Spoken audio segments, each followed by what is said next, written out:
অৰুণাচল আহি যদি আপুনি এই ঠাণ্ডাৰ মাজত একাপ চাহ নাখায় তেনেহ'লে ইয়াৰ মানে মজাই নাপাব। আৰু আমি এতিয়া এই মজা লৈ আছোঁ চাহ খাই খাই। অৰুণাচল চাওক ইমান এটা ধুনীয়া। আৰু অৰুণাচল আপোনালোকে এইফালে হয়তো নিশ্চয় আহিছে, যিটো লংডিঙৰ এইটো পথ, আৰু এইফালে চাংলাং পাব, গৈ থাকিলে গৈ থাকিব। আৰু চাওক ইমান এটা সুন্দৰ হৈছে। আজি বতৰটো অলপ ডাৱৰীয়া, আৰু তাৰ মাজতে এই পৰিৱেশৰ মাজত এতিয়া আমি খাই আছোঁ গৰম চাহ, লাল চাহ।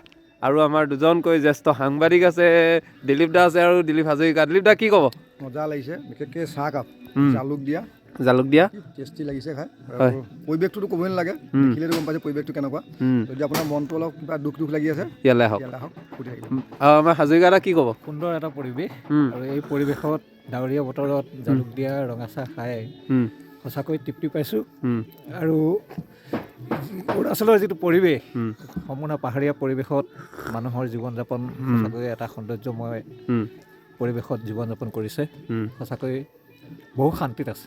বহু শান্তি আছে ন? চাওক আমাৰ ফালে বহুত বেছি কোলাহল পৰিৱেশ, কিন্তু ইয়াত এটা শান্ত পৰিৱেশ।